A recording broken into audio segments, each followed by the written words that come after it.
વિદુરજીએ હવે તત્વજ્ઞાન માટે મૈત્રેય ઋષિની આરાધના કરી છે. મનુષ્ય લોક તજવા ઈચ્છા સાક્ષાત ભગવાને તમને ઉપદેશ આપતા મારી સમક્ષ તમને આજ્ઞા કરી છે. શુદ્ધ બોલ્યા એ પ્રમાણે વિદુરજીની સામે વિશ્વકર્મ ભગવાનની ગુણકથા કરવા મૂળ પડ્યા. ઉદ્ધવજીએ સરસ સંકલ્પ કર્યો અને તે રાત્રિ યમુના કિનારે એક ક્ષણની પાસે ગાય પછી બીજે દિવસે ટ્રેન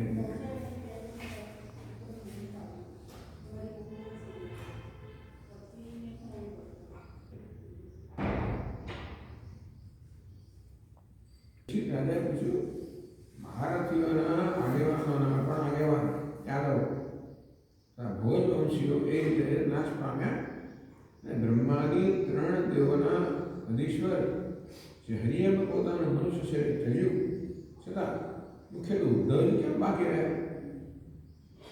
શ્રી સુખદેવજી બોલ્યા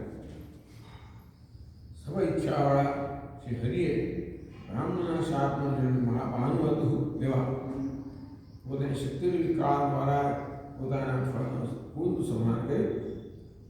મનુષ્યની છોડતા છોડતી બળા વિચાર કર્યો હતો આ લોકો હું અદ્રશ્ય થઈશ એટલે મારામાં એલા જ્ઞાનને ગ્રહણ કરવા માટે ઉદ્ધવ સાક્ષાત યોગી છે.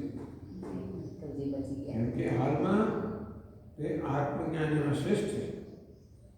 વળી તે મારાથી દેશ માત્ર ન્યૂન નથી ભગવાન કે ઉદ્ધવ એમનું સર પણ એવું કહે છે ને ઉદ્ધવ એમનું જ રૂપ વિષય વડે વિકાર પામ્યા નથી માટે ઉદ્ધવ જ્ઞાનનો લોકોને ઉપદેશ કરતા પૃથ્વી પર ભલે રહે એ બાકી રહી ગયા.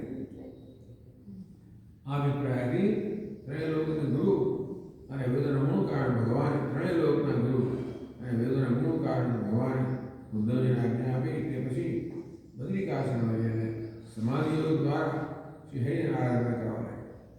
ઉદ્ધવજી વિદુરજી પણ જેમણે જગત લીલા માટે મનુષ્ય ધર્યું હતું પરમાત્મા શ્રી કૃષ્ણના પ્રસન્ન કર્મ સાંભળી તેમજ ધીર પુરુષોના ધૈર્ય વધારનાર અને અધીર ચિત્તવાળા ગયા પશુતુલ્ય મનુષ્ય અતિ દુષ્કર તેમનો શરીર ત્યાગ સામે રહે પુરુષ શ્રેષ્ઠ શ્રી કૃષ્ણ છેવટે પોતાના મનથી યાદ કરે વિચાર કરી પ્રેમથી વિનોદથી રડી પડે.